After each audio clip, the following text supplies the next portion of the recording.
کہ حضور نے فرمایا لا صلاۃ لمن لم یقرأ بفاتحۃ الکتاب، اس شخص کی کوئی نماز نہیں ہے جس نے کہ سورہ فاتحہ کی تلاوت نہیں کی۔ اب اس سے ہمارے ہاں ایک بڑا اختلاف پیدا ہوا، وہ نوٹ کر لیجیے۔ ایک رائے یہ ہے آپ اگر علیحدہ نماز پڑھ رہے ہیں تو ظاہر بات ہے کہ آپ کو ہر رکعت میں خود پڑھنی ہی پڑھنی ہے سورہ فاتحہ۔ جب باجماعت پڑھ رہے ہیں اب کیا شکل، امام پڑھ رہا ہے سورہ فاتحہ تو کیا مقتدی کو بھی پڑھنی چاہیے؟ اس حدیث میں جو الفاظ کی شدت ہے اس کی بنا پر رجحان یہ ہوتا ہے کہ یقیناً اس صورت میں ہر شخص کو لا صلاۃ لمن لم یقرأ بفاتحۃ الکتاب، جس نے کہ فاتحہ کی تلاوت نہیں کی، قرأت نہیں کی، اس کی کوئی نماز ہی نہیں۔ تو یہ موقف ہے امام شافعی کا، یہی مسلک ہے ہمارے اہل حدیث بھائیوں کا کہ آپ چاہے اکیلے نماز پڑھ رہے ہو، چاہے امام کے پیچھے پڑھ رہے ہو، اور چاہے امام جو ہے وہ جہری رکعت پڑھا رہا ہے اور چاہے سری رکعت پڑھا رہا ہے۔ خاموشی والی رکعت سورہ آپ کو معلوم ہے کہ نماز جو ظہر اور عصر کی ہے تو چاروں رکعتیں جو ہے وہ سری ہے، مغرب کے اندر آ کر دو جہری ہیں ایک سری ہے، عشاء میں آ کر دو جہری ہیں دو سری ہیں، سورہ اور نماز فجر کے اندر دونوں جو ہیں وہ جہری ہیں۔ تو چاہے جہری ہو چاہے سری ہو، آپ کو بھی لازماً جو مقتدی ہے اسے بھی سورہ فاتحہ پڑھنی ہوگی۔ اب اس کے لیے انہوں نے یہ طریقہ جو ہے تلقین کیا ہے کہ امام تیزی سے نہ پڑھے، رک رک کر پڑھے الحمدللہ رب العالمین، اس کے بعد اتنا وقفہ دے دے کہ جو مقتدی ہے وہ بھی کہہ لے اپنے دل میں یا پڑھ لے الحمدللہ رب العالمین الرحمن الرحیم۔ تو یہ رک رک کر پڑھنا، خاص طور پر اگر آپ کو موقع ہوا ہو کسی اہل حدیث امام کی امامت میں نماز ادا کرنے کا، تو آپ دیکھیں گے کہ بڑا فرق ہے۔ ہمارے جو حنفی امام الحمدللہ رب العالمین الرحمن الرحیم مالک یوم الدین ایاک نعبد و ایاک نستعین، چار آیتیں جو ہیں وہ بھی ایک سانس میں پڑھ جائیں گے، لیکن یہ کہ عام طور پر جو اہل حدیث حضرات ہیں وہ رک رک کر ٹھہر ٹھہر کر پڑھتے ہیں، ترتیل کے انداز میں پڑھتے ہیں۔ یا پھر دوسری شکل انہوں نے ایک اور کی ہے، یہ آپ سعودی عرب میں جب کبھی نماز پڑھیں گے اور آپ پڑھی ہو آپ نے، تو وہاں آپ دیکھیں گے کہ امام جو ہے وہ سورہ فاتحہ پڑھنے کے بعد کوئی 1 منٹ جو ہے خاموش رہتا ہے، تاکہ آپ اب جو مقتدی ہے وہ اس وقفے میں وہ اب سورہ فاتحہ پڑھ لیں، پھر وہ قرات کرے گا، کوئی اور آیات اس نے شامل کرنی ہے تو بعد میں شروع کرے گا، درمیان میں وقفہ ہو۔ لیکن ایک مسلک یہ ہے، اور یہ مسلک جو ہے یہ در حقیقت قرآن مجید کی ایک آیت کے اوپر مبنی ہے۔ سورہ اعراف کے آخر میں فرمایا گیا وَإِذَا قُرِئَ الْقُرْآنُ فَاسْتَمِعُوا لَهُ وَأَنصِتُوا، جب قرآن پڑھا جا رہا ہو تو توجہ سے اسے سنو، خود خاموش رہو۔ اب یہ قرآن مجید کی آیت ہے، اس کے بنا پر ایک رائے یہ ہے کہ آپ امام کے پیچھے سورہ فاتحہ نہیں پڑھیں گے، پڑھا جا رہا ہے سنو اس کو، خود خاموش رہو۔ اور اس کے لیے وہ دلیل دیتے ہیں کہ یہ شکل ایک وفد کی سی ہے، جیسے کسی بڑی شخصیت کے پاس اگر آپ کا کوئی وفد جاتا ہے، 8-10 افراد ہیں، ان میں اسپوکس مین ایک ہوتا ہے، وہ بات کرتا ہے، باقی سب لوگ موجود رہتے ہیں، سنتے ہیں۔ اسی طریقے سے امام جو ہے وہ گویا کہ آپ کا نمائندہ ہے، اور وہ پڑھ رہا ہے الحمدللہ رب العالمین الرحمن الرحیم مالک یوم الدین، تو امام کی قرات ہی آپ کی بھی قرات ہو گئی۔ گویا کہ اس آیت سے، اس حدیث سے اختلاف نہیں ہے، اس کی تعبیر سے اختلاف ہے کہ امام کا قرات کر لینا در حقیقت مقتدیوں کی طرف سے بھی قرات۔ اس میں جو حنفی مسلک ہے وہ بہت سخت ہے، اور وہ یہ ہے کہ چاہے سری نماز ہو اور چاہے جہری ہو، ہر کسی بھی حالت میں مقتدی جو ہے وہ سورہ فاتحہ نہیں پڑھے گا۔ اب اس میں ذرا سا سوال پیدا ہوتا ہے کہ جہری رکعت میں تو اس آیت کا اطلاق ہو جائے گا کہ وَإِذَا قُرِئَ الْقُرْآنُ فَاسْتَمِعُوا لَهُ وَأَنصِتُوا، سری میں تو اس آیت کا اطلاق نہیں ہوتا۔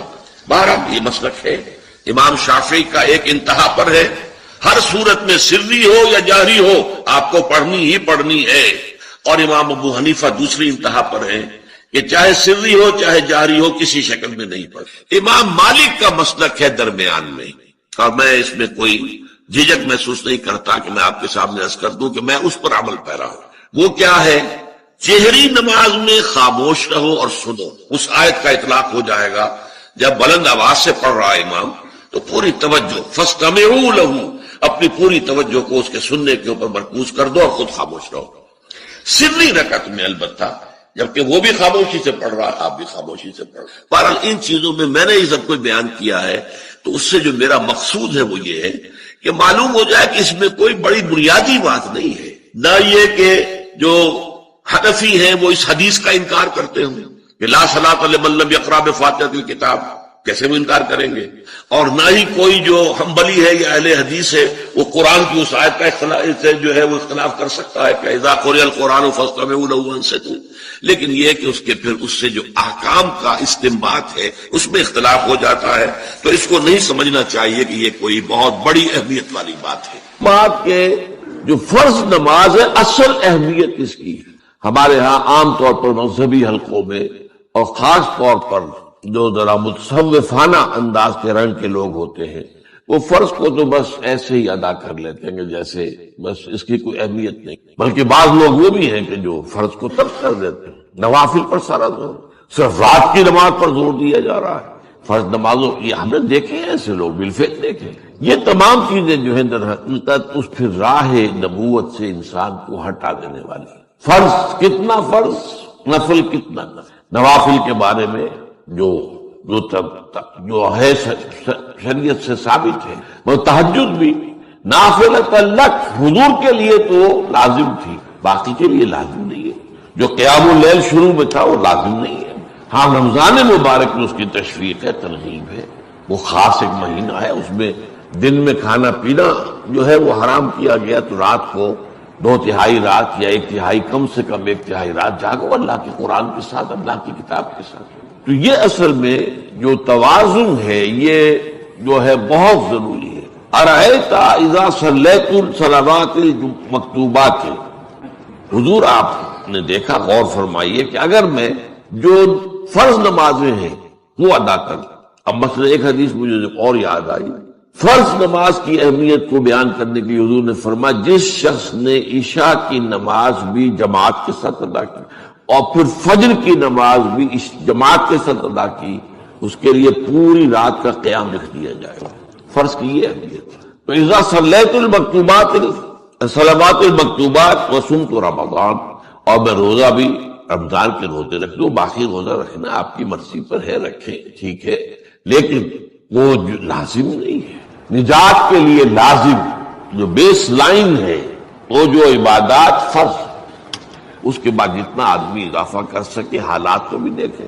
بعض حالات ایسے ہوں گے کہ اس میں اصل اہمیت جہاد کی ہو جائے گی، قتال کی ہو جائے گی۔ اب ایسا حال بھی ہو سکتا ہے کہ اسلامی نظام قائم ہے، اسلامی حکومت قائم ہے، نظام خلافت قائم ہے، تو اب قتال کا معاملہ جو وہ حکومت کے ذمہ ہے، حکومت انتظام کرے گی۔ قرآن حکیم نے بھی سورہ آل عمران کے آخری رکوع میں ذکر کو سب سے پہلے اور سب سے اہم عامل کی حیثیت سے شمار کیا ہے۔ چنانچہ اس کی پہلی آیت جو ہے سورہ آل عمران کے آخری رکوع کی، اس میں تو وہی مضمون جو میں بیان کر چکا وہ آیا ہے، ان فی خلق السماوات والارض واختلاف اللیل والنہار لآیات لأولی الالباب، یقیناً آسمان اور زمین کی تخلیق میں اور دن اور رات کے الٹ پھیر میں نشانیاں ہیں ہوش مندوں کے لیے۔ ان کے ذریعے سے انسانی شعور کے اندر وہ معرفت رب اجاگر ہوگی، وہ پہلا مرحلہ اب اس نے طے کر لیا، وہ ڈورمنٹ معرفت اب ایکٹیویٹ ہو گئی۔ اب مزید فکر کا مرحلہ ہے جو اگلی آیت میں آیا ہے، الذین یذکرون اللہ قیاما وقعودا وعلی جنوبہم وَيَتَفَكَّرُونَ فِي خَلْقِ السَّمَاوَاتِ وَالْأَرْضِ رَبَّنَا مَا خَلَقْتَ هَذَا بَاطِلًا سُبْحَانَكَ فَقِنَا عَذَابَ النَّارِ، یعنی تفکر جو ہے وَيَتَفَكَّرُونَ فِي خَلْقِ السَّمَاوَاتِ وَالْأَرْضِ، وہ تفکر کرتے ہیں، غور و فکر کرتے ہیں آسمان اور زمین کی تخلیق میں، لیکن اس تفکر کے ساتھ لازماً ذکر، اور ذکر مدام، ذکر بھی وہ کہ جو مستقل ہو، ہر حالت میں ہو۔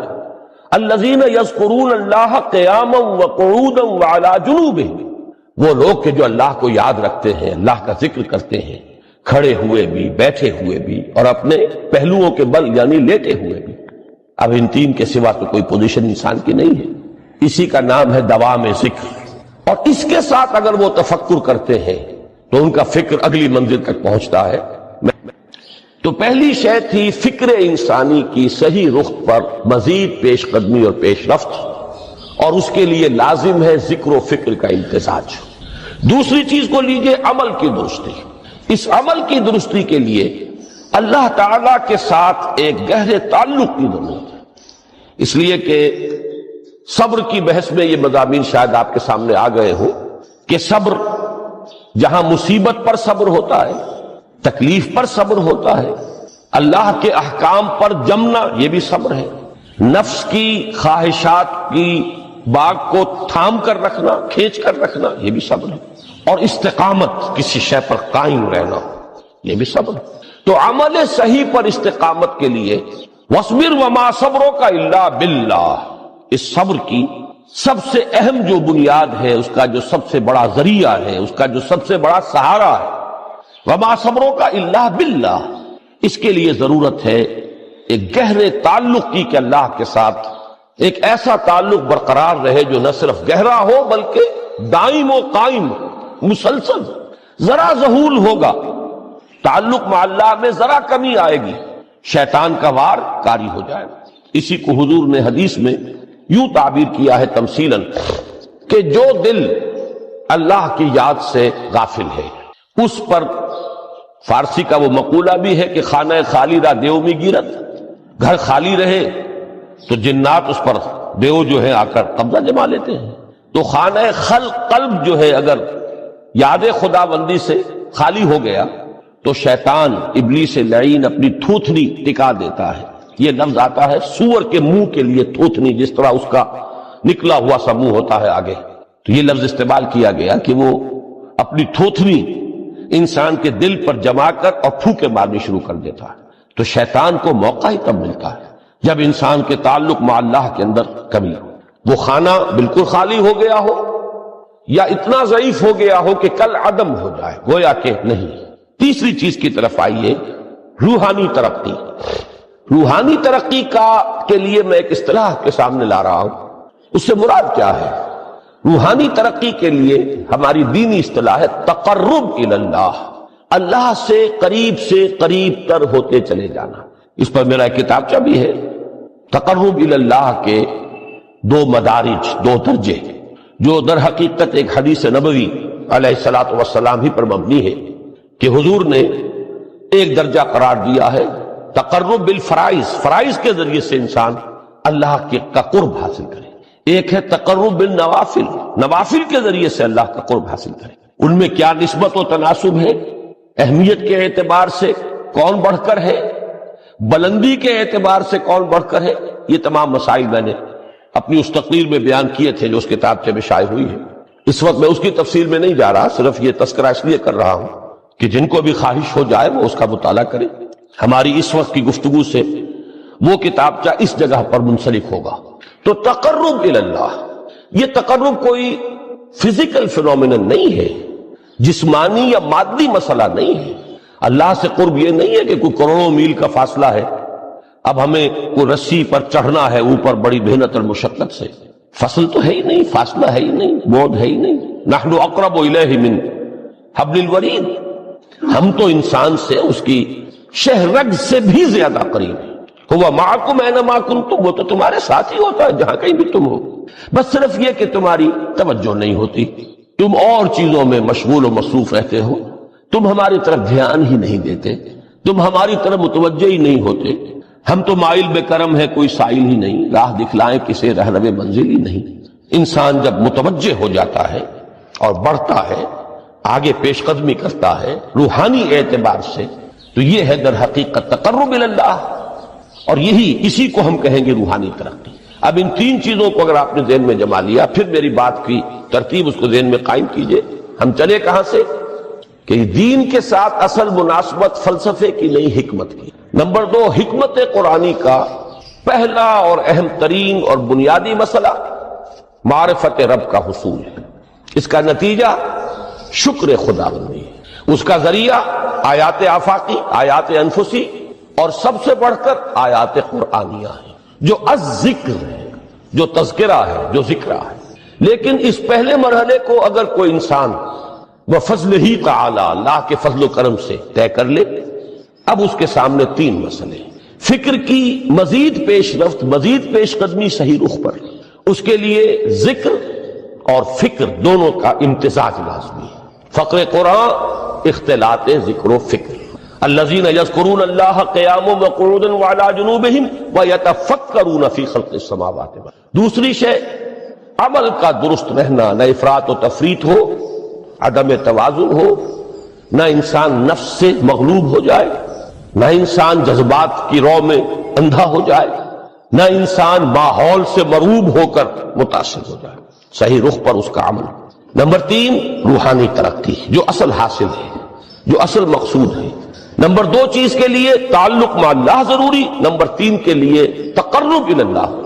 اب غور کیجئے، ان تینوں چیزوں کا بڑا گہرا تعلق ہے نماز کے ساتھ، ان تینوں کے لیے ستون کی حیثیت نماز کو ہے۔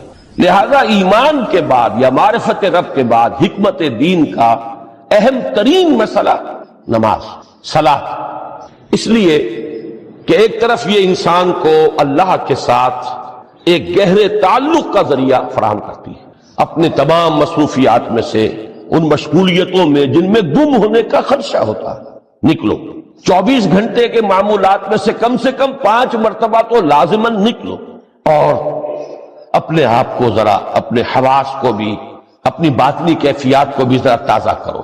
اگر کوئی گندگی، نجاست، کسی طرح کی ناپاکی کا کوئی معاملہ ہے، طہارت حاصل کرو۔ طہارت سے تمہارے اندر روح کو بھی بالیدگی ہوگی، تمہارے حواس بھی تازہ ہوں گے، تم گویا کہ بحیثیت کل تمہاری ہستی چاق و چوبند ہو جائے گی۔ وہ کسل، وہ سستیاں، وہ جو ایک کثافتیں ہوتی ہیں، ان سب سے نجات حاصل کرو، اور اب اپنے رب کے حضور میں کھڑے ہو جاؤ، اس کے ساتھ اپنا عہد بھی تازہ کرو، اس کی اہم صفات کو بھی اپنے ذہن میں پھر مستحضر کرو۔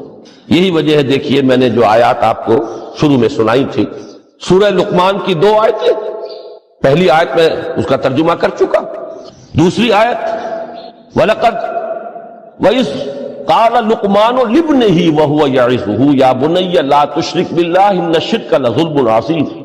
اس کے بعد درمیان میں کچھ مضمون آ کر پھر وہ آیہ مبارکہ آئی، یا بنی اقم الصلاۃ وامر بالمعروف وانہی عن المنکر واصبر علی ما اصابک۔ گویا کہ اہم ترین چیز، بنیادی ترین چیز، اللہ کو محض پہچان لینا کافی نہیں ہے، یاد رکھنا ضروری ہے۔ اللہ یاد رہے گا تو فکر صحیح آگے بڑھے گا، اللہ یاد رہے گا اور اس کے ساتھ ایک گہرا تعلق جو ہے برقرار رہے گا تو عمل درست رہے گا۔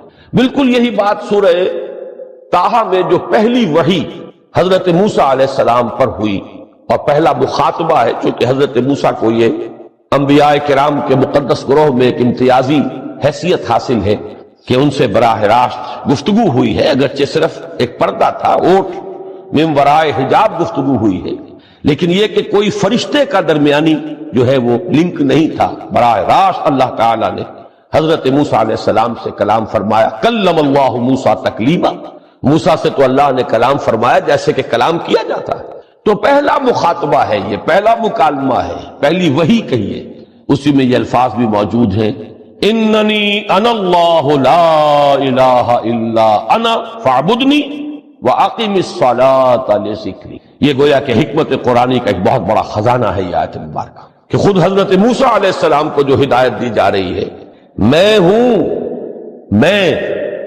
اللہ، اننی انا اللہ لا الہ الا انا، میرے سوا کوئی معبود نہیں، فاعبدنی، بس میری بندگی، میری عبادت، میری پرستش، میری محبت، اس کو اختیار کرو۔ وَأَقِمِ الصَّلَاةَ لِذِكْرِي، اور نماز کو قائم رکھو میری یاد کے لیے۔ بلکہ اسی سلسلہ کلام میں آگے چل کر سورہ طٰہٰ میں آتا ہے، کافی گفت و شنید کے بعد جب حضرت موسیٰ نے کچھ معذرت بھی کی، کچھ دعائیں بھی کی، اللہ نے ایک دعا قبول بھی کی کہ ان کے بھائی کو بھی شریک کر دیا، حضرت ہارون کو بھی۔ اس کے بعد پھر جب فرمایا کہ اب جاؤ فرعون کی طرف، تو اس میں فرمایا وَلَا تَنِيَا فِي ذِكْرِي، اور دیکھنا یہ جو عظیم مشن تمہارے کندھے پر آ گیا ہے، بڑا بھاری اور کٹھن ایک فرض ہے جو تم پر عائد ہو گیا ہے، اس کے لیے سب سے بڑی تمہارے پاس جو قوت کا ذریعہ ہے وہ نماز ہے۔ اقیم فلا تنیا عن ذکری، میری یاد میں کبھی غفلت نہ کرنا، اس میں کبھی کوئی کمی نہ آنے دینا۔ جیسا کہ میں نے عرض کیا تھا کہ جیسے ہی وہ تعلق جو ہے کمزور پڑتا ہے یا منقطع ہو جائے معاذ اللہ، تو پھر انسان گویا کہ شیطان کے لیے ایک لقمہ تر بن جاتا ہے۔ اب آپ غور کیجئے، تیسری شے تقرب الی اللہ، اس کے حوالے سے بھی جو فرائض اور نوافل کی بات ہے اس کو اس وقت ذہن سے نکال کر یہ سمجھیے کہ اس میں نماز کا کیا مقام ہے، اس لیے کہ نماز فرض بھی ہے، نماز نفل بھی ہے، وہ تو ان دونوں میں شریک ہو جائے گا۔ اب اس کو لفظ صلاۃ کے حوالے سے آپ ان دونوں چیزوں کو سمجھیے۔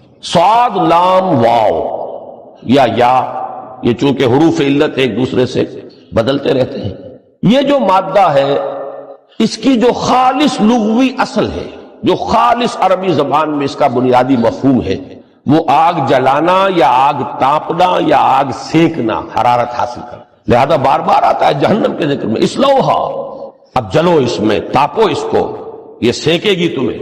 بلکہ تفتلون کا لفظ آیا ہے حضرت موسیٰ کے کلام میں، جب وہ گئے تھے کوہ طور پر، جب پہنچ گئے تو تھے آگ تک کی تلاش میں، لعلکم تستلون، تو اپنے اہل خانہ سے یہی کہا تھا کہ مجھے کہیں وہ روشنی نظر آ رہی ہے، غالباً کوئی وہاں سے آگ مل سکے گی، ورنہ یہ کہ کوئی رہنمائی کو رستہ مجھے مل سکے گا، میں وہ آگ لے آؤں گا، کوئی چنگاری وہاں سے لے آؤں، لعلکم تستلون، تاکہ تم، اب یہ اصطلاح در حقیقت باب افتعال ہے، اور یہ تے یہاں پر توئے کی شکل اختیار کر گئی، تا نے توبن کی صورت اختیار کی سواد کی وجہ سے۔ بہرحال اس کا سب سے بنیادی مفہوم جو ہے وہ ہے تاپنا، سکائی حاصل کرنا، حرارت۔ اس کے حوالے سے سمجھ لیجئے کہ سب سے بنیادی تعلق اس کا جو ہے وہ روح کے ساتھ ہے۔ روح میں محبت خداوندی کی آگ اگر ٹھنڈی پڑ گئی ہو، اگر محبت خداوندی کی حرارت میں کمی ہو رہی ہو، تو اس کو اثر نو، جس کو کہ میں آج سوچ رہا تھا تو ایک لفظ ذہن میں آیا کہ جیسے بیٹری اس کو ریچارج کیا جاتا ہے، اسی طریقے سے روح کے اندر محبت خداوندی کی اس حرارت کو اثر نو تازہ کرنا، یہ ہے در حقیقت نماز کا اصل مقصد۔ اس لیے کہ اس لفظ کا بنیادی مفہوم، اصل لغوی مفہوم تو یہ، اگرچہ اس کا سب سے زیادہ کثرت سے جو استعمال ہوتا ہے، اور لفظ صلاۃ جس سے در حقیقت جس تصور پر مبنی ہے وہ ہے اقدام، کسی کی طرف متوجہ ہونا اور پھر دعا۔ صلاۃ کا سب سے قریبی مفہوم لفظی جب بیان کیا جائے گا، اس سے مراد، اس کے معنی، تو دعا اس میں اہم ترین ہے۔ کسی کی طرف توجہ کرنا، مناجات کرنا، گفتگو کرنا، مخاطبہ، مکالمہ، دعا، یہ در حقیقت صلاۃ کا سب سے بڑا اصطلاحی مفہوم ہے۔ لیکن جو اس کا مادہ ہے صاد لام واو یا صاد لام یا، اس کا اصل مفہوم جو ہے وہ تاپنا، حرارت حاصل کرنا۔ تو ان دونوں کے حوالے سے عرض کر رہا ہوں، وہ تاپنا اور حرارت حاصل کرنا وہ ہے روح کے اعتبار سے۔ وہ جو کہا اقبال نے کہ مجھے عشق کی آگ اندھیر ہے، مسلمان نہیں راہ کا ڈھیر۔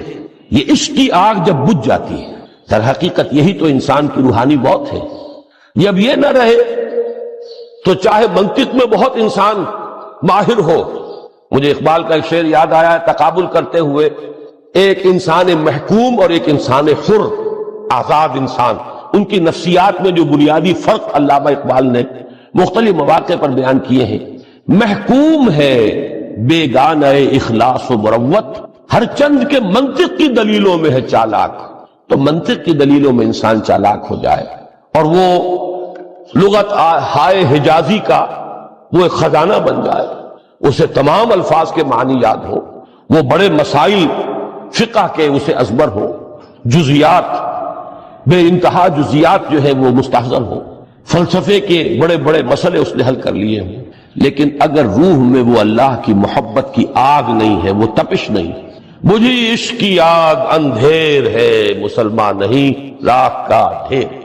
اسی کے حوالے سے آج مجھے یاد آیا تھا کہ وہ جو بڑی سادہ سی ایک نظم ہے، اللہ تعالیٰ سے دعا یا رب دل مسلم کو وہ زندہ تمنا دے، اس میں بھی جو الفاظ آئے ہیں، جو روح کو گرما دے اور قلب کو تڑپا دے، یہ ہے اصل جو مقصود ہے نماز کا۔ اور یہی وہ چیز ہے جیسا کہ میں نے عرض کیا تھا کہ نگاہوں سے اوجھل، یہ پہلو سامنے ہے ہی نہیں، دوسرا پہلو سامنے ہے اور وہ بھی میرے نزدیک بہت اہم ہے، بہت بنیادی ہے، اس میں کوئی شک نہیں، لیکن یہ ہے بلند ترین منزل کہ تقرب الی اللہ۔ اس کے لیے در حقیقت یہ کس لیے درکار ہے؟ روح کے اندر عشق کی حرارت اور گرمی تازہ ہوتا ہے۔ بسا اوقات یہ اندر دب جاتی ہے، جیسے انگارہ ہوتا ہے آگ کا، اس کے اوپر خاک اور راکھ آ جاتی ہے، اندر کچھ ہوتی ہے، آگ دبی ہوئی سمجھ، آگ بجھی ہوئی نہ جان، اس دبی ہوئی آگ کو پھر ایک شعلہ بنانا، پھر اس کے اندر ایک حیات تازہ پیدا کرنا، یہ ہے نماز کا اہم ترین اور بلند ترین مقصد۔ لیکن اس کے ساتھ ہی اس نماز میں ذکر ہونا، اس کا یہ ذکر ہے۔ اور ذکر کی جب میں فہرست بیان کیا کرتا ہوں بہت سے حضرات کے سامنے ہوگا کہ ذکر کا در حقیقت مفہوم ہے استحضار اللہ فی القلب۔ ہمارے ہاں غلطی سے جو ذرائع ذکر ہے انہیں ذکر قرار دے دیا گیا ہے۔ نماز ذکر نہیں ہے، نماز ذکر کا ذریعہ ہے۔ اقیم الصلاۃ لذکری، نماز قائم کرو میرے ذکر کے لیے۔ یہ اللہ اللہ کہنا یا ادعیہ معصورہ جو حضور صلی اللہ علیہ وسلم کی مسنون دعائیں ہیں، انہیں اپنے تمام معمولات دنیاوی کے ساتھ ساتھ ان دعاؤں کو بھی انسان پڑھتا رہے، اللہ سے دعا کرتا رہے، یہ تمام ذرائع ذکر ہیں۔ سبحان اللہ الحمدللہ الحمدللہ، اس کا آپ ورد کیجئے، یہ بھی ذریعہ ذکر ہے۔ حقیقت میں ذکر ہے استحضار اللہ فی القلب، اللہ کو دل میں لے آنا، اللہ کو دل میں حاضر کر لینا، اصل میں تو ترجمہ ہوگا لیکن حاضر جاننا، یہ کیفیت جو ہے انسان کو حاصل ہو جائے۔ اب اس کے حوالے سے ذرا بات سمجھیے کہ ایک تو میں عرض کر چکا ہوں مجسم ذکر تو قرآن ہے، لہذا ذکر کی فہرست جب آپ کریں گے ذرائع ذکر تو ان میں سب سے پہلے قرآن آئے گا، اس لیے کہ وہ ہماری حکمت کے پہلے مسئلے کو حل کر رہا ہے، بنیادی مسئلہ، اہم ترین مسئلہ۔ دوسرے نمبر پر ذکر جو ہے، اب اس کے لیے کچھ اصطلاحات جو میرے مختلف دروس میں شاید آپ کے سامنے بعد میں آئیں یا پہلی آ چکی ہوں، ان کے حوالے سے میری بات سمجھیے۔ ایک ذکر غیابی ہے، تھرڈ پرسن میں، صیغہ غائب میں اللہ کی یاد کرنا، اللہ اکبر اللہ اکبر اللہ اکبر۔ اب یہ اللہ اکبر جو ہے یہ جملہ اسمیہ خبریہ ہے، ایک حقیقت کی تکرار آپ کر رہے ہیں، اللہ سب سے بڑا ہے، اللہ سب سے بڑا ہے، سبحان اللہ سبحان اللہ سبحان اللہ۔ یہ در حقیقت ذکر غیابی ہے کہ آپ اس میں مخاطب نہیں ہے اللہ سے، ایک ذکر خطابی کہیں یا ذکر حضوری کہیں جس میں مکالمہ ہوگا، جس میں گفتگو ہوتی ہے۔ تو نماز در حقیقت ذکر حضوری اور ذکر خطابی کی بلند ترین شکل ہے۔ اس لیے میں نے عرض کیا تھا کہ نماز کے لفظ یا صلاۃ کے لفظ، یہ اصطلاحی معنی جو اکثر و بیشتر کیے جاتے ہیں وہ ہے دعا، اور دعا میں ہوتا کیا ہے؟ مکالمہ ہے، مخاطب اے اللہ، اے میرے رب، اے پروردگار۔ پھر یہ کہ اس میں اقدام اور کسی کی طرف متوجہ ہونا، یہی وجہ ہے کہ افتتاح صلاۃ، نماز کو شروع کرنے کے لیے ایک تو وہ الفاظ جو قرآن مجید میں آئے ہیں، انی وجہت وجہی للذی فطر السماوات والارض حنیفا وما انا من المشرکین، یہ ہے توجہ کا ارتکاز، بشرطے کہ یہ صرف الفاظ ہی نہ نکل رہے ہوں، واقعتاً یہ تعبیر ہو اس وقت کی انسان کی نفسیاتی کیفیت کی، کہ شعوری طور پر وہ فیصلہ کرتا ہے کہ اب میں منقطع ہو رہا ہوں، ہر چہار طرف سے اپنی توجہ کو ہٹا کر، ہر مسئلے سے اپنے آپ کو خالی ذہن کر کے، یعنی ظاہری اور باطنی دونوں اعتبار سے میں اپنی توجہ کا ارتکاز کر رہا ہوں اس ذات کی طرف جس نے آسمانوں اور زمین کو پیدا کیا، اور بالکل یکسو ہو کر رہا ہوں۔ انی وجہت وجہی للذی فطر السماوات والارض حنیفا وما انا من المشرکین۔ اور دوسری وہ جو دعا جس سے ہم افتتاح کرتے ہیں اپنی نماز کا، دیکھیں اس میں خطاب کا کس قدر اہتمام، وہاں سبحان اللہ نہیں ہے، سبحانک اللہم، پاک ہے تو اے رب ہمارے، وبحمدک وتبارک اسمک وتعالی جدک۔ آپ غور کر رہے ہیں، یہ ہے خاطب، براہ راست مخاطب ہونا ہو رہی۔ تو سب سے پہلی بات تو یہ ہوئی کہ ذکر کی ایک شکل ہے ذکر غیابی، دوسری ذکر حضوری، اور ذکر حضوری یا ذکر خطابی کی بلند ترین منزل، بلند ترین اس کا ذریعہ نماز۔ اس کو ایک پہلو سے اور سمجھ لیجئے، سورہ فاتحہ جب پھر ہم پڑھتے ہیں جسے الصلاۃ کہا گیا ہے، جو لب لباب ہے، خلاصہ ہے، اس میں پھر تدریجاً غیاب سے حضور کی طرف پیش قدمی ہوتی ہے۔ الحمدللہ رب العالمین الرحمن الرحیم مالک یوم الدین، یہ ذکر غیابی ہے، اس میں ابھی خطاب نہیں آیا، یہ وہی جملہ اسمیہ ہے۔ کل تعریف اس اللہ کے لیے ہے جو تمام جہانوں کا پروردگار ہے، مالک ہے، جو رحمان ہے، رحیم ہے، جزا و سزا کے دن کا مختار و مالک ہے۔ اب یہ غیاب سے حضور کی طرف، ایاک نعبد و ایاک نستعین اہدنا الصراط المستقیم، یہ ہے وہ۔ اب پہلے ایک معاہدہ ہے، ایک اقرار ہے، اعتراف ہے، وعدہ ہے، اور پھر دعا ہے، استدعا ہے کہ حضور نے فرمایا یقول اللہ تعالی، اللہ یہ فرماتا ہے، اسی لیے اس کو حدیث قدسی کہیں گے، قسمت الصلاۃ بینی و بین عبدی نصفین، میں نے نماز کو اپنے اور اپنے بندے کے مابین آدھا آدھا تقسیم کر دیا۔ اب یہاں تک تو جملہ ہے اللہ کا، یہ ہے حدیث قدسی۔ اب آگے جو ہے نریشن اس کی جو ہے حضور صلی اللہ علیہ وسلم کی جانب سے ہے، یعنی خبر دے رہے ہیں وہ اللہ کی طرف سے ہی۔ ویسے تو تمام احادیث ہی گویا کہ ہم سمجھتے ہیں انسپائرڈ تو اللہ کی طرف سے ہی ہے، لیکن یہ کہ جہاں صراحت ہو کہ اللہ کہتا ہے وہ حدیث قدسی ہے۔ تو یقول اللہ تعالی قسمت الصلاۃ بینی و بین عبدی نصفین، یہاں تک تو حدیث قدسی۔ اب دوسری عام حدیث ہے اذا قال العبد الحمد للہ رب العالمین یقول اللہ تعالی حمدنی عبدی، جب بندہ کہتا ہے الحمدللہ رب العالمین، پروردگار کہتا ہے میرے بندے نے میری حمد کی۔ جب بندہ کہتا ہے الرحمن الرحیم، پروردگار فرماتا ہے ثنا علی عبدی، میرے بندے نے میری ثنا کی، بڑی تعریف کی۔ جب بندہ کہتا ہے مالک یوم الدین، اللہ فرماتا ہے مجدنی عبدی، میرے بندے نے میری بڑی بزرگی بیان کی ہے، تمجید کی ہے۔ پھر جب بندہ کہتا ہے ایاک نعبد و ایاک نستعین، اللہ فرماتا ہے ھذا ما بینی و بین عبدی ولعبدی ما سأل، یہ ہے میرے اور میرے بندے کے درمیان۔ یہ تو معاہدہ ہے نا، معاہدے میں تو دو فریق جکڑے جاتے ہیں، بند جاتے ہیں، یہ میرے اور میرے بندے کے درمیان ہے، اور میرے بندے نے جو طلب کیا میں نے دیا، اس لیے کہ اس میں طلب بھی تو ہے، ایاک نستعین، تیری مدد چاہتے ہیں، یہ طلب ہے۔ اسی کی شرح ہے جو اب آخری 3 آیتیں ہیں، پروردگار ہم تیری مدد چاہتے ہیں، پروردگار ہم تیری ہی بندگی کرتے ہیں اور کریں گے، اور تیری ہی مدد چاہتے ہیں، چاہیں گے۔ اگر حال میں اس کا ترجمہ کریں گے زمانہ حال کے اعتبار سے، اس لیے کہ فعل مضارع میں تو دونوں موجود ہیں، شامل ہیں، تو یہ ایک اعتراف ہے، اظہار حال ہے۔ اللہ کرے کہ وہ واقعتاً صحیح اظہار حال ہو، ہم واقعی اللہ کی بندگی کرتے ہوئے یہ کہیں کہ ایاک نعبد، ورنہ اگر ہماری اصل صورتحال سے وہ مطابقت نہ رکھتا ہو تو پھر تو ایک طرح کا جھوٹ ہو جائے گا، غلط بیانی ہو جائے گی۔ ایاک نعبد، تیری ہی بندگی کرتے ہیں، اور مستقبل میں کیجئے، کریں گے، یہ ہے عہد۔ تیری ہی مدد چاہتے ہیں، تجھی سے مدد طلب کرتے ہیں، تجھی سے مدد چاہتے رہیں گے، اس کے لیے فرمایا وَلِعَبْدِ مَا سَأَلَ۔ اور پھر اس کے بعد وہ استدعا ہے، اهدنا الصراط المستقیم صراط الذین انعمت علیہم غیر المغضوب علیہم ولا الضالین۔ اس حدیث میں اس کو ایک ہی جملے کو لیا گیا ہے، ایک ہی جملے کی حیثیت سے۔ جب بندہ یہ کہتا ہے تو اللہ فرماتا ہے ھذا لعبدی ولعبدی ما سأل، یہ خالص میرے بندے کے لیے ہے، اس بندے نے ایک درخواست پیش کی ہے اور میں نے گرانٹ کی، وہ اپلیکیشن، وہ ریکویسٹ گرانٹڈ، ہم نے دے دی، ولعبدی ما سأل۔ یہ ہے اس کی تاثیر کا عالم، بشرطے کے معاملے۔ البتہ قرآنی دعا جو ہے وہ اگر بدلی ہوئی الفاظ کی شکل ہو جائے تو دوسری بات ہے، ورنہ وہ سجدے اور رکوع میں نہیں مانگی جا سکتی۔ رکوع اور سجدے میں قرآن مجید کی آیت نہیں پڑھی جا سکتی۔ ہاں کھڑے ہوئے آپ پڑھیں، قومے میں پڑھیں، جب آپ رکوع کے ساتھ کے بعد اٹھتے ہیں اس میں کریں، یا دونوں سجدوں کے درمیان بیٹھ کر کریں، تو اس میں یہ کہ قرآنی دعائیں بھی انسان پڑھ سکتا ہے۔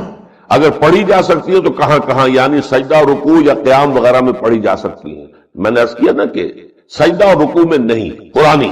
البتہ عام دعا آپ مانگ سکتے ہیں، اللہم اغفر لی وارحمنی، اللہم اغفر لی وارحمنی، آپ یہ دعائیں کیجئے، سجدے میں پڑھے ہوئے جتنی چاہے تو آپ نے رکوع میں کریں۔ لیکن یہ کہ جو قرآنی دعا ہوگی ربنا آتنا فی الدنیا حسنۃ وفی الآخرۃ حسنۃ وقنا، یہ سجدے میں یا رکوع میں نہیں، یہ آپ صرف قومے میں یا دونوں سجدوں کے درمیان۔ کیا قرآنی اور مسنون دعاؤں کے علاوہ بھی نماز میں دعائیں مانگی جا سکتی ہیں؟ کیا اردو میں بھی نماز میں دعائیں مانگی جا سکتی ہیں؟ میرا یہ خیال ہے کہ اس سے اجتناب مناسب ہے۔ میں اگرچہ اس کے بارے میں کوئی حکم نہیں لگا رہا ہوں، لیکن یہ مناسب نہیں ہوگا۔ ویسے یہ ہے کہ نماز کے علاوہ آپ کو کس صبح کا وقت ہے، آنکھ بھی کھلی ہے، کوئی اذان کی آواز بھی کان میں آئی ہے، آپ کا نفس کہتا ہے ابھی سو جی، آپ نے اپنی چادر یا کمبل کو درست کیا اور کروٹ لیا، سو یہ کیا ہے؟ آپ نے کس کا حکم پیچھے پھینکا اور کس کا حکم مانا؟ اللہ کے حکم کو پیچھے پھینک دیا، نفس کے حکم کو آگے رکھ۔ یہ شرک، اس شرک کو جاننے والے بہت کم ہیں۔ مولانا روم نے خوب کہا تھا نفس ماں ہم کم ترس فرعون نیست لیکن ایراعون نیست، میرا نفس بھی فرعون سے کم نہیں ہے۔ فرعون نے کہا تھا میں علیہ سلی ملک مصر، وہذہ الانہار تجری من تحتی، کیا اس ملک کے مصر کی حکومت میری نہیں ہے؟ اور سارا جو یہ آب پاشی کا نظام ہے، انہار کا نظام ہے، وہ میرے کنٹرول میں نہیں ہے؟ جس کا چاہوں موگا کھلا رکھوں، جس کا چاہوں بند کر دوں۔ یہ تھا خدائی کا دعویٰ، انا ربکم الاعلی۔ تو مولانا روم کہتے ہیں میرا نفس بھی اس سے کمتر نہیں ہے، وہ کہتا یہ جسم میرا ہے، اس پر میرا حکم چلے گا، میں نہیں جانتا کون اللہ کون رسول، کیا حرام کیا حلال۔ تو فرعون سے کم تو نہیں ہے میرا نفس، لیکن فرعون اس کی بہت مدد تھی، فوج تھی، لاؤ لشکر تھا، تو اس نے زبان سے بھی کہہ دیا کھل کر انا ربکم الاعلی۔ میں مسکین ہوں، غریب ہوں، میرے پاس کوئی طاقت نہیں ہے، میں زبان سے تو کچھ نہیں کہہ سکتا، اندر سے میرا نفس یہی کہتا۔ یہ نفس کی حکومت قرآن کہتا ہے، بحران ہوتا ہوں۔ دو جگہ یہ مضمون آیا ہے، اور آیت من اتخذ الہہ ہواہ افانت تکون علیہ وکیلا۔ اے نبی تم نے دیکھا اس شخص کو، اس کے حال پر غور کیا جس نے اپنی خواہش نفس کو اپنا الہ بنا لیا ہے۔ اللہ اکبر، الہ لا الہ الا اللہ، کلمہ توحید کا مرکزی لفظ یہاں آ رہا ہے، من اتخذ الہہ ہواہ، جس نے اپنی خواہش نفس کو اپنا معبود بنا لیا، الہ بنا لیا۔ افانت تکون علیہ وکیلا، کیا آپ ایسے شخص کی کوئی ذمہ داری لے سکتے ہیں؟ سود حرام ہوا کرے جی، حرام ورام، ہمارا دھندا جو ہے وہ آگے بڑھ نہیں سکتا۔ اللہ کے حکم کو پیچھے ڈالا، نفس کے تقاضے کو آگے رکھا۔ کون معبود ہے آپ کا؟ نام عبداللہ رکھیے، نام عبد الرحمن رکھیے، ہے عبد النفس، نفس کے بندے، نفس کے غلام۔ پوچھا گیا ای الہجرت افضل یا رسول اللہ، اے اللہ کے رسول بتائیے سب سے اعلیٰ ہجرت کون سی ہے، افضل؟ فرمایا ان تہجر ما کرہ ربک، ہر اس چیز کو چھوڑ دو جو تمہارے رب کو پسند نہیں۔ آج رات ہی سے آپ ہجرت شروع کر سکتے ہیں۔ جائزہ لیجئے کیا کیا چیزیں میری زندگی میں خلاف شریعت ہے، جو اللہ کو ناپسند ہے، فیصلہ کیجئے کہ آج کے بعد نہیں ہوگی۔ ہجرت شروع ہو گئی، افضل الہجرہ، سب سے افضل ہجرت شروع ہو گئی۔ المجاہد من جاہد نفسہ، جہاد تو یہاں سے شروع ہو گیا، اپنے نفس کے خلاف جہاد کرنا۔ صبح نفس نے کہا ابھی سو جاؤ، آپ نے نفس کی بات کو رد کیا، اپنا کمبل اٹھا کے پھینکا، اٹھے، وضو کیا، نماز کے لیے آپ مسجد چل دیے، آپ نے جہاد کیا نفس کے خلاف، یہ افضل الجہاد ہے۔ افرأیت من اتخذ الہہ ہواہ افانت تکون علیہ وکیلا، کیا تم نے غور کیا اس شخص کی حالت پر جس نے اپنی خواہش نفس کو اپنا معبود بنا لیا، الہ بنا لیا، کہہ رہا ہے لا الہ الا اللہ، لا الہ الا اللہ، لیکن الہ تو اس کا لفظ ہے۔ ظاہر بات ہے فرعون نے اگر دعویٰ کیا تھا میں تمہارا خدا ہوں، انا ربکم الاعلی، تو کیا اس کا مطلب یہ تھا کائنات میں نے پیدا کی ہے، تمہیں میں نے پیدا کی ہے؟ ذرا سوچیے، کیا وہ بزرگ موجود نہیں ہوں گے جنہوں نے اسے دیکھا ہو کہ آج اس کی ولادت ہوئی تھی، کل اس کی کوئی اور سیری بنی ہوئی تھی؟ یہ کیسے دعویٰ کیا تھا؟ میرا حکم چلے گا، میں نہیں جانتا، علیہ سلیم ملک مصر کی حکومت میری ہے کہ نہیں، یہ دعویٰ تھا، یہ خدائی کا دعویٰ ہے۔ جو چیز جو ہے جس کا علاج نہیں ہو سکتا وہ تو برداشت کرنی پڑے گی۔ بعض بیماریاں بھی ایسی ہیں، ڈائبٹیز ہو گئی ہے، شوگر کا مرض ہو گیا، ڈاکٹر آپ کو بتائے گا کہ بھائی اب یہ مرض جائے گا نہیں، اب آپ کو اس مرض کے ساتھ ہی اپنے آپ کو ایڈجسٹ کر کے اپنی غذا وغیرہ اس کے مطابق طے کر لیجیے، ورنہ یہ کہ یہ نہ سمجھیے کہ یہ مرض چلا گیا۔ تو what cannot be cured must be endured۔ لہذا ان آفت سماوی و ارضی، چاہے وہ انفرادی سطح پر متاثر کرتی ہوں انسانوں کو، اور چاہے اجتماعی سطح پر، اس کا تو علاج ایک ہی ہے۔ عربی میں بھی ایک محاورہ یہ ہے کہ کسی نے پوچھا تھا کہ بچھو کے کاٹے کا کیا علاج ہے؟ البکاء الی الصباح، رات کو اگر کاٹا ہے کسی بچھو نے تو روتے رہو صبح تک، یہ علاج ہے، اس کا اور کوئی علاج ہے ہی نہیں۔ تو جو چیز لا علاج ہے اسے برداشت کر، گویا کہ یہاں جو اصل شے ہوگی کہ دنیاوی آفات، عرضی و سماوی آفات، ناگہانی آفات، ناگہانی مصیبتیں، ان کے ضمن میں ہمیں ایسی شے کی ضرورت ہے جو ہمارے اندر برداشت پیدا کرے، اس کو جھیلنا آسان بنانا، ہم اس کی وجہ سے بجھ کر نہ رہ جائیں، ہماری ہمتیں جواب نہ دے جائیں۔ جیسا کہ کئی مرتبہ آپ نے اخبارات میں پڑھا ہوگا، اس سال امریکہ میں بہت طوفان آئے ہیں، مشرقی ساحل پر بار بار طوفان آئے، وہاں بھی لوگ مرتے ہیں، وہاں بھی چھتیں اڑ جاتی ہیں، وہاں بھی تباہی جو ہے آتی ہے۔ تو اس حوالے سے ایک تو ہے وہ ناگہانی آفات، آفت عرضی ہو یا آفت سماوی ہو، زلزلہ ہے یا آفت عرضی ہے، طوفان آ گیا ہے، کوئی سائیکلون آ گیا یا آفت سماوی ہے، یا کوئی آسمان سے بڑا سا پتھر آ جائے۔ آپ کبھی کبھی اخبارات میں پڑھتے ہوں گے کہ ایک بڑی چٹان پاس سے گزر گئی، بہت بڑی خلائی چٹان جو ہے زمین کے قریب سے ہو کر گزر گئی، زمین بچ گئی، ورنہ اگر وہ زمین سے ٹکرا جاتی تو نہ معلوم کتنا بڑا یہاں پر تباہی کا معاملہ، بڑے بڑے جو ہے شہاب گرتے رہے زمین کے اوپر، بڑی بڑی تباہیاں آتی رہی ماضی۔ تو ایک تو یہ ہے، اور ان میں بھی دقت کیجئے، یہ ناگہانی تکلیف، ناگہانی مصیبت یا کوئی آفت سماوی یا آفت ارضی، اس کی بھی پھر دو قسمیں ہو گئی. ایک وہ کہ جو افراد کو متاثر انفرادی سطح، آدمی سڑک پر جا رہا تھا، پیچھے سے آ کر کسی گاڑی نے ٹکر ماری، گر گیا، ٹانگ ٹوٹ گئی. اب ظاہر بات ہے کہ اس میں اس کا کوئی قصور نہیں ہے، یہ اللہ تعالیٰ کی طرف سے بات آ گئی. یا یہ کہ کوئی اگر اجتماعی سطح پر آیا، جیسا کہ زلزلہ ہے، یا جیسا کہ کوئی سائیکلون ہے، کوئی بڑا طوفان ہے، بہت بڑے فلڈز آ گئے. اس وقت بھی موزمبیق میں بہت بڑا فلڈ آیا ہوا ہے، ساؤتھ افریقہ میں، اور افریقہ میں پچھلے سال بھی بہت بڑا فلڈ آیا تھا، بڑی تباہی آئی آ رہا. تو یہ آفت سماوی، یہ ظاہر بات ہے کہ اجتماعی سطح پر آتی ہے، بڑی بڑی مقدار میں، تعداد میں لوگ متاثر، لاکھوں لوگ بے گھر ہو جاتے ہیں، ہزاروں آدمی مارے جاتے ہیں. پہلی شکل جو ہے دکھ کی، جیسا کہ میں نے عرض کیا، وہ ناگہانی دکھ، کوئی آفت ارضی، کوئی آفت سماوی، خواہ وہ انفرادی ہو خواہ اجتماعی. اس کے ضمن میں کیا علاج ہے؟ ظاہر بات ہے کہ اس کا علاج یہ تو نہیں ہو سکتا کہ آپ اس کو ختم کریں. انگریزی کا ایک محاورہ ہے، what cannot be cured must be endured. جو چیز جو ہے جس کا علاج نہیں ہو سکتا وہ تو برداشت کرنی پڑے گی. بعض بیماریاں بھی ایسی ہیں، ڈائبٹیز ہو گئی ہے، شوگر کا مرض ہو گیا، ڈاکٹر آپ کو بتائے گا کہ بھائی اب یہ مرض جائے گا نہیں، اب آپ کو اس مرض کے ساتھ ہی اپنے آپ کو ایڈجسٹ کر کے اپنی غذا وغیرہ اس کے مطابق طے کر لیجیے، ورنہ یہ کہ یہ نہ سمجھیے کہ یہ مرض چلا جائے گا. تو what cannot be cured must be endured. لہذا ان آفت سماوی و ارضی، چاہے وہ انفرادی سطح پر متاثر کرتی ہوں انسانوں کو، اور چاہے اجتماعی سطح پر، اس کا تو علاج ایک ہی ہے. عربی میں بھی ایک محاورہ یہ ہے کہ کسی نے پوچھا تھا کہ بچھو کے کاٹے کا کیا علاج ہے؟ البکاء الی الصباح، رات کو اگر کاٹا ہے کسی بچھو نے تو روتے رہو صبح تک، یہ علاج ہے، اس کا اور کوئی علاج ہے ہی نہیں. تو جو چیز لا علاج ہے اسے برداشت کر. گویا کہ یہاں جو اصل شے ہوگی کہ دنیاوی آفات، ارضی و سماوی آفات، ناگہانی آفات، ناگہانی مصیبت، ان کے ضمن میں ہمیں ایسی شے کی ضرورت ہے جو ہمارے اندر برداشت، اس کو جھیلنا آسان بنا، ہم اس کی وجہ سے بجھ کر نہ رہ جائیں، ہماری ہمتیں جواب نہ دے جائیں، ہمارا ارادہ ختم نہ ہو جائے، ہمارا حوصلہ پست نہ ہو جائے، بلکہ برداشت ہو، جھیلنا ہو، تحمل. ابھی بھٹر صاحب کہہ رہے تھے اللہ تعالیٰ ذرا سا متحمل ہے. میں نے کہا یہ بہت غلط بات کہہ رہے، اللہ بہت متحمل. وہ ذرا سا تو یوں سمجھیے کہ ان کے کہنے کے انداز میں یہ بات آ گئی، ذرا سا رحیم بھی ہے. نہیں، وہ بہت رحیم ہے، بہت متحمل ہے، بہت حلیم. لیکن یہ کہ ہمیں یہ جو آفات سماویہ اور ارضیاں ہیں جو ہمارے اوپر آ جاتی ہیں اللہ کی طرف سے، ان کے ضمن میں ذہنی ایک ایٹیچیوڈ پیدا ہو جائے، سوچ کا ایک خاص رخ بن جائے، انسان کے احساسات ایک خاص طرز پر ڈھل جائیں، تو پھر ان کو برداشت کرنا آسان ہے. اور وہ کیا ہے؟ وہ ہمارے ایمان کا لازمی. ایمان ہمیں یہ بتاتا ہے کہ کوئی مصیبت زمین میں آتی ہے نہ تمہاری جانوں پر آتی ہے بغیر اذن رب. جو کچھ آ رہا ہے اللہ تعالیٰ کے فیصلے سے آیا ہے. یہ کوئی اندھا بہرا مادہ نہیں ہے، یہ کوئی اندھا بھینسا نہیں ہے کہ اس نے آ کے آپ کو ٹکر مار دی ہے. نہیں، یہ تو سمیع و بصیر، علیم و خبیر اللہ، اور حکیم اور قدیر اللہ کا فیصلہ. لہذا یہ من جانب اللہ ہے، اس کو تم سمجھو کہ اللہ تعالیٰ کی طرف سے ہے. اور جب اللہ کی طرف سے ہے تو سورہ آل عمران میں فرمایا بیدہ الخیر، اس کے ہاتھ میں تو خیر ہی خیر ہے. یعنی بظاہر تمہیں محسوس ہوتا بھی ہو کہ یہ میرے لیے تکلیف دہ بات آ گئی، تو اس کو یوں سمجھو کہ اس کا نتیجہ جو میرے حق میں نکلے گا وہ خیر ہوگا. فوری طور پر تو تکلیف ہے، مجھے اچھی نہیں لگ رہی، ناگوار ہے، لیکن نتیجہ اس کا خیر نکلے گا.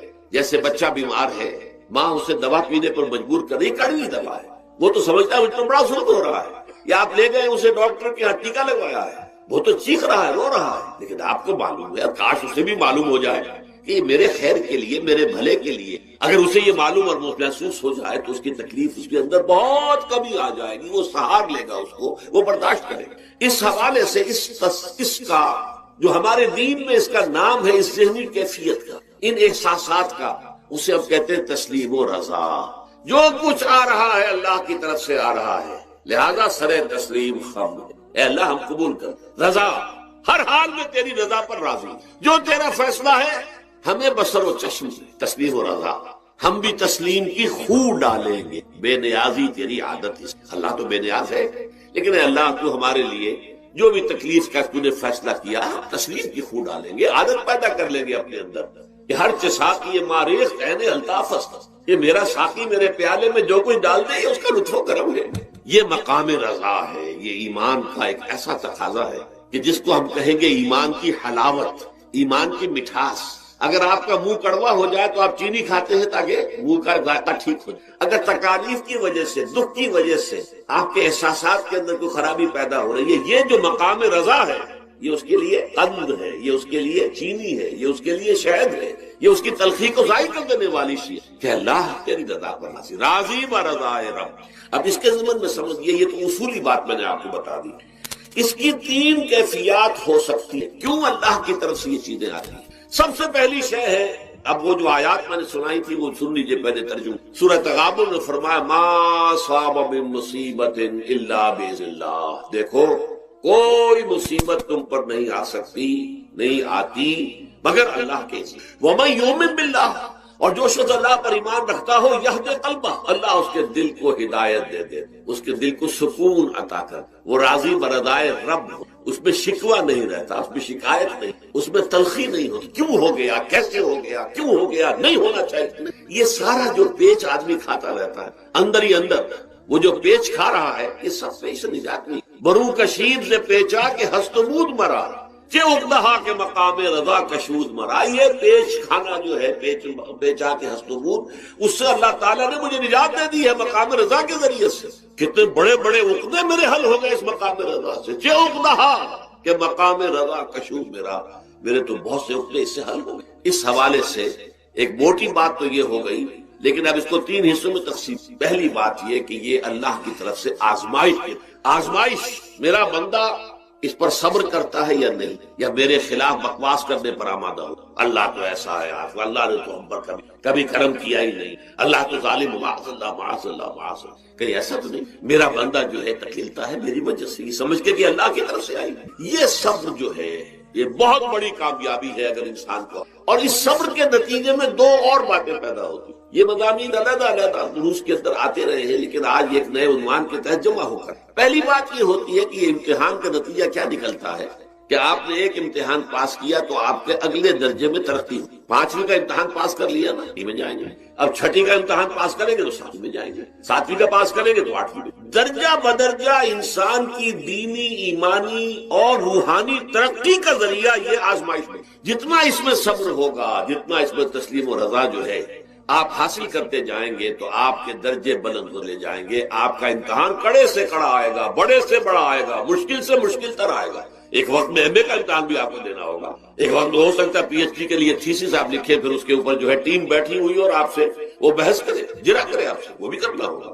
لیکن یہ کہ اگر پرائمری ہی میں فیل ہو گئے تو اس کا سوال ہی پیدا نہیں ہوتا کہ کبھی آپ ایم اے کا یا پی ایچ ڈی کا تھیسس۔ اور اسی کو دوسرے انداز میں کہا گیا ہے قرآن مجید میں، وَلَيُبْلِيَ الْمُؤْمِنِينَ مِنْهُ بَلَاءً حَسَنًا۔ اصل میں ابلا کہتے ہیں، بلا یبلو جو ہے عربی زبان میں آتا ہے آزمانا۔ خلق الموت والحیات لیبلوکم ایکم احسن عملا، یہی معنی ابتلا کے میں، ابتلا یبتلی آزمانا۔ ابلا یبلی جو آتا ہے باب افعال سے، اس میں آتا ہے کسی کو کسی تکلیف میں ڈال کر اس کو نکھارنا، کہ اس کا جوہر نکھر جائے، اس کے اندر جو خیر ہے وہ اور چمک جائے، لوگوں کو بھی معلوم ہو جائے کہ یہ شخص اس مقام کا اہل ہے، اس کے اندر یہ صلاحیت ہے، اس میں یہ قوت موجود۔ تو یہ گویا کہ اہل ایمان کی صلاحیتوں کو نکھارنے کے لیے اور ان کے درجات کی ترقی کے لیے بھی اللہ تعالیٰ دنیا کے اندر یہ مصیبتیں اور امتحانات جو ہیں آزمائش کے حوالے سے افراد پر بھی، اجتماعی طور پر بھی۔ اور ایک اس کا اور بھی اہل ایمان پر اس طرح کے ابتلاء و آزمائش کی ایک نوعیت اور بھی، اور وہ یہ ہے کہ جو بھی آپ سے غیر ارادی طور پر، یا یہ کہ آپ نے کوئی گناہ ارادی طور پر بھی کر لیا، اللہ تعالیٰ اس کی سزا اسی دنیا میں دے کر آخرت کی سزا سے محفوظ کر دیتا ہے۔ گویا کہ اس سے بڑا خیر کیا ہوگا؟ یہاں کی سزا کیا ہے؟ جھیل لی آپ نے، بخار آ گیا، ٹانگ ٹوٹ گئی، چلیے 3 مہینے آپ بستر پر پڑے رہے نا، اور کیا ہوا؟ کچھ نہیں۔ لیکن یہ کہ آخرت کی سزا ملتی، بہت حسین، لہذا کفارہ بناتا ہے اللہ تعالیٰ۔ ان جو بھی گناہ ہو گئے، غلطیاں ہو گئے، ان کا کفارہ اللہ تعالیٰ بندہ مومن کے لیے۔ حضور کی ایک حدیث ہے، اس کا متن مجھے اس وقت یاد نہیں ہے، کہ مومن کا معاملہ عجیب ہے، اسے کوئی تکلیف پہنچتی ہے صبر کرتا ہے، وہ اس کے گناہوں کا کفارہ بن جاتا ہے، اور اگر کوئی خوبی ملتی ہے تو اللہ تعالیٰ کا شکر ادا کرتا ہے، اس کے درجات